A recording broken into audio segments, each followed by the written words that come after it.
Здравейте и добре дошли в Създатели на промяна. Аз мога училищно предизвикателство. Следваме простичък 4-стъпков процес. Почувствай, представи си, направи и сподели, за да помогнем на децата целенасочено да открият своята аз мога суперсила. В това видео ще споделим първата от 4 стъпки, която е почувствай. Почувствай е свързано с усещане, с това да видиш със сърцето си. Започнете дискусията си, като поканите децата или младежите да наблюдават какво ги притеснява. В какво биха искали да видят промяна? Поканете ги да погледнат отблизо за обикалящата ги среда и да размишляват върху това, което виждат. Какво чувстват? Може би понякога са дразнени или закачани от другите? Страх, когато идват изпити? Какво чуват? Обидни думи и сравнения, наричане с неприятни имена? Дайте им време да помислят за личния си живот, училището и общността си. Какво ги тревожи? Може да са отпадъците по пътищата, теглото на училищните им чанти или бездомните животни или нещо друго. Поканете всяко от децата да споделят по едно нещо, в което биха искали да видят промяна.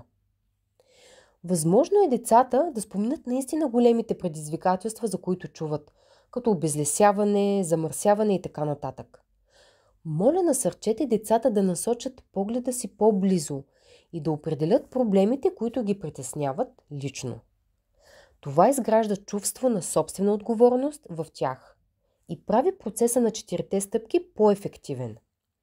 За да ги вдъхновите, покажете им някои примери за промяна, създадени от деца от цял свят.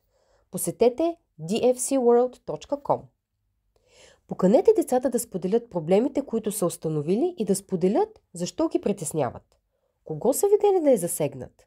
Кои са основните проблемни области? След това ги поканете да гласуват за един въпрос, по който всички искат да видят промяна.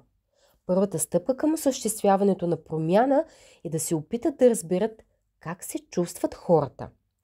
Поканете ги да изследват по-дълбоко. Те трябва да излязат и да интервюират хора, свързани с ситуацията. Споделете с децата простичък инструмент за интервю. Ние го наричаме инструмента защо. Докато интервюират хората, за всеки отговор, който получат, децата трябва отново да попитат защо. Например, защо има недостиг на вода? Защото хората хабят вода. Защо хората хабят вода? И така нататък. Намирането на първопричината е от решаващо значение, защото понякога решаваме грешния проблем. Винаги помнете, решението се създава въз основа на нуждите на хората, а не въз основа на собствените предположения на децата. Помнете да решаваме заедно с хората, а не за хората. Ето кратко обобщение на стъпката почувствай. Насърчете децата да мислят за проблем, който ги притеснява лично. Разберете проблема през всички възможни гледни точки. Интервюирайте потребителите с помощта на инструмента защо. Не забравяйте да документирате процеса на работа. Сега вие и вашия екип от супергерои сте готови да се впуснете във втората стъпка от 4